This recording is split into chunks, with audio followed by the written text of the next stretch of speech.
CPA provides many services and supports to enable older adults to remain independent. We touch thousands of lives a year. We offer transportation, meals, social work outreach, food distribution, home modification services, volunteer activities, homemaking, and a variety of social, educational, and health and wellness programs. My father, Arnold D'Amico, ran for mayor in 1971 and took office in 72. He realized there was a tremendous need within South Euclid because he would receive so many phone calls from seniors, and he got together with Mayor Mays in Highland Heights and Mayor Earhart in Lyndhurst, and they thought about what they could do. After that happened, they worked to get money and grants to basically get what became known as the Tri-City Consortium on Aging off the ground.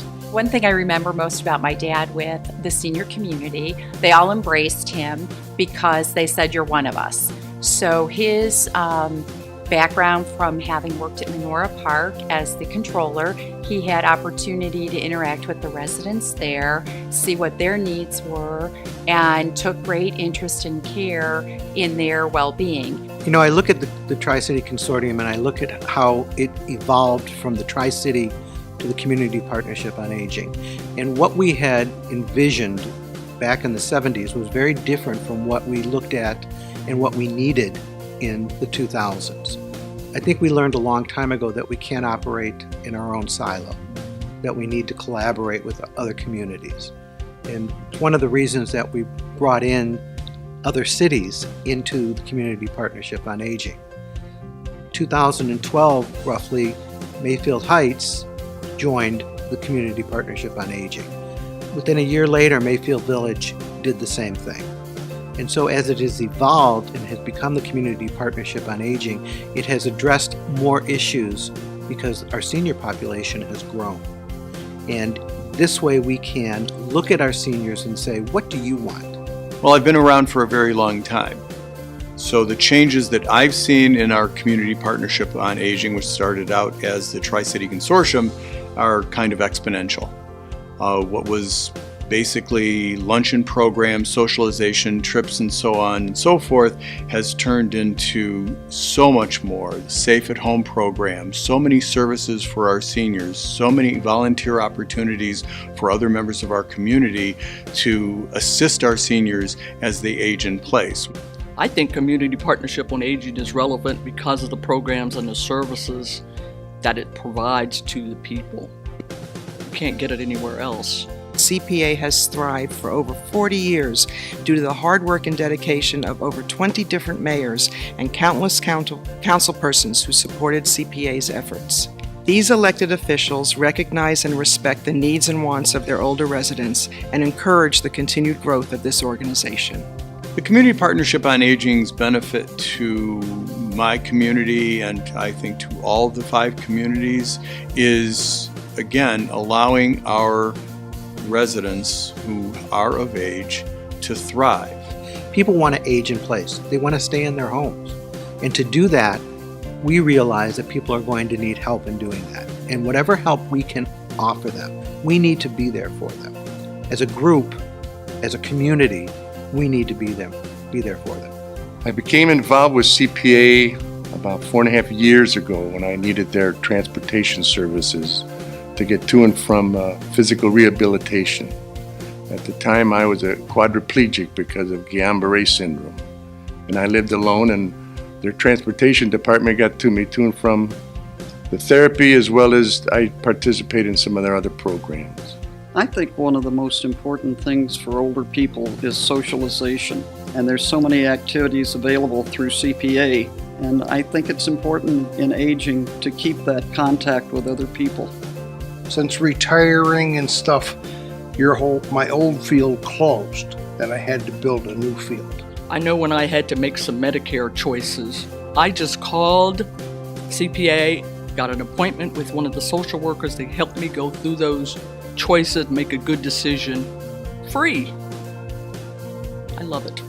The Community Partnership also works very closely with our police and fire, our providers, to even our building departments, to stay attuned to what our seniors' needs are. I mean, there are an abundance of resources, and sometimes it's just connecting the dots, and CPA is great at connecting those dots for our community members and for our departments, and linking those needed services with those who actually need them.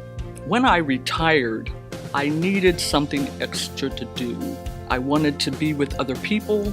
I wasn't ready to stop learning. I just was ready to stop working full time. So that's why I volunteered. It's not work, it's fun. And they have the light bite lunches, along with the different lunch in the movies and the Learn and Go program that's going now. And it also connects on the travel, the different bus trips. That's reasonable. I mean, and a lot of it's learning experience, and again, it's just community together.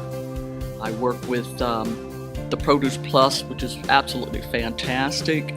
I'm always amazed when I work there, the people that come in, they're so friendly and they're so appreciative of the services that CPA provides them.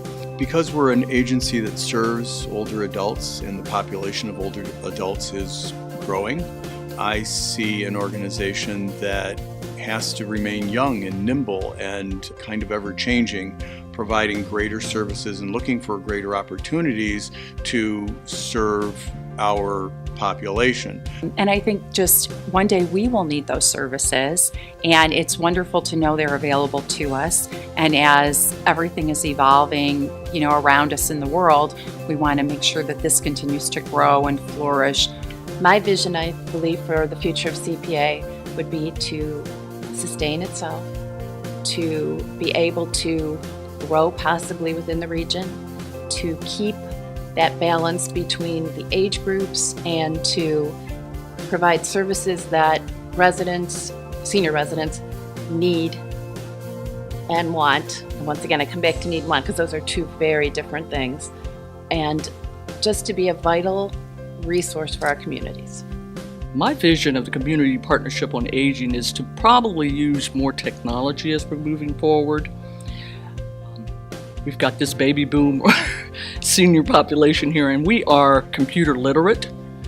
And as I kind of mentioned before, I see FaceTime, I see podcasts, I see other technologies that maybe we don't even know yet that we can use. If my father saw CPA today, he would be just so pleased. When he started it, I was like 20 years old. Now I can get services from CPA. But I think he would be amazed at how well it has sustained and grown and endured. For me personally, it was his dream. I'm happy it's still here. I believe it does so much for so many people, and I believe it reaches out to people that would never, ever have, the interaction level that they get from CPA. So I just personally hope it endures for as long as it possibly can.